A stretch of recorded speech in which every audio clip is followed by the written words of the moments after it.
دوستو یہ مالدیپ کے صدر محمد نشید ہیں جو اپنی 11 رکنی کیبنٹ کے ہمراہ سکوبا گیئر پہنے بحر ہند میں 12 فٹ کی گہرائی میں سمندر کے اندر ایک میٹنگ کر رہے ہیں۔ ان کے ارد گرد مچھلیاں تیرتی ہوئی آپ دیکھ سکتے ہیں۔ دوستو یہ 17 اکتوبر 2009 کا دن تھا اور یہ میٹنگ ماحولیاتی آلودگی سے لاحق مالدیپ کے وجود کو خطرات سے متعلق تھی۔ اس میٹنگ میں ایک قرارداد پر سائن کیے گئے اور طے پایا کہ ہمیں دنیا کے درجہ حرارت کو مزید بڑھنے سے روکنا ہوگا، کیونکہ دنیا میں ہونے والی موسمیاتی تبدیلیاں مالدیپ کے لیے ایک بہت بڑا خطرہ ہیں، بلکہ اس کا وجود تک مٹا سکتی ہیں۔ عالمی اداروں نے بھی اس حوالے سے خطرے کی گھنٹی بجا رکھی ہے۔ ان کے مطابق اس بڑھتے درجہ حرارت پر جلد از جلد قابو نہ پایا گیا تو مالدیپ 21ویں صدی کے آخر تک سمندر میں ہمیشہ کے لیے غرق ہو کر دنیا کے نقشے سے ہی مٹ جائے گا۔ مالدیپ کی حکومت آنے والے اس ممکنہ خطرے کا مقابلہ کرنے کے لیے کیا اقدامات کر رہی ہے، آئیے جانتے ہیں۔ دوستو مالدیپ بحر ہند میں واقع انتہائی خوبصورت جزائر پر مشتمل ایک چھوٹا سا ملک ہے یا آرکیپیلاگو ہے، یعنی جزائر کا مجموعہ ہے۔ اس کے ہمسایہ ممالک میں بھارت اور سری لنکا شامل ہیں۔ اس کی آبادی 5.5 لاکھ نفوس کے لگ بھگ ہے۔ یہ ریاست 1200 سے زائد جزائر پر پھیلی ہوئی ہے۔ ان میں سے صرف 200 میں ہی آبادی ہے اور باقی خالی ہیں۔ یہ جزائر عام جزیروں سے ذرا مختلف ہیں اور کورل آئی لینڈز کہلاتے ہیں۔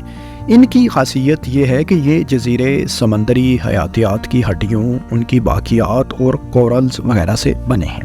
سمندر میں پائے جانے والے جانور اور نباتات مرنے کے بعد ایک جگہ پڑے پڑے گلنا سڑنا شروع ہو جاتے ہیں اور نباتات کی مختلف اقسام بھی یہاں جنم لیتی ہیں۔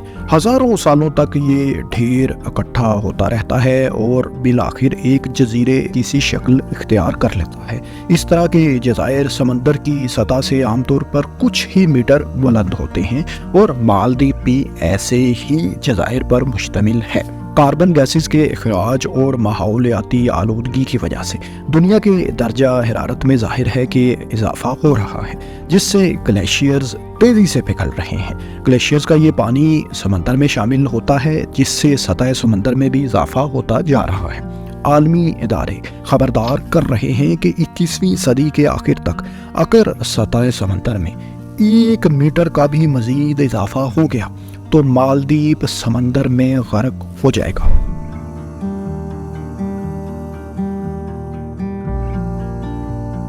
مالدیپ کا کل رقبہ 300 مربع کلومیٹر کے لگ بھگ ہے۔ دوستو اس کے جزائر رقبے کے اعتبار سے بہت چھوٹے ہیں اور ان کی سمندر سے اونچائی بھی انتہائی کم ہے۔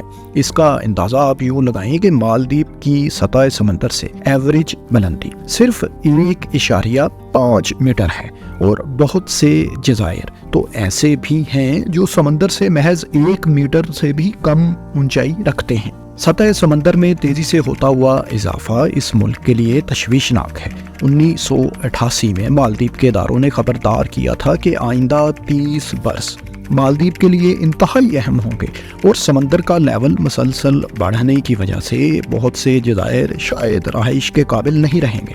اسی طرح عالمی اداروں کے مطابق 20ویں صدی کے دوران سمندر کا لیول 1.4 ملی میٹر سالانہ کے حساب سے بڑھ رہا تھا، جبکہ صرف 2006 سے اس رفتار میں 2 گنا سے بھی زیادہ اضافہ ہو چکا ہے، یعنی 3.6 ملی میٹر سالانہ کے اعتبار سے اب سمندر کی سطح میں اضافہ ہو رہا ہے۔ اور 1993 کے بعد سے اب تک مالدیپ کے اطراف میں سمندر کی سطح میں 200 ملی میٹر تک کا اضافہ ہو چکا ہے، یعنی سطح سمندر میں اضافہ اب 2 گنا یا اس سے بھی زیادہ رفتار سے ہو رہا ہے۔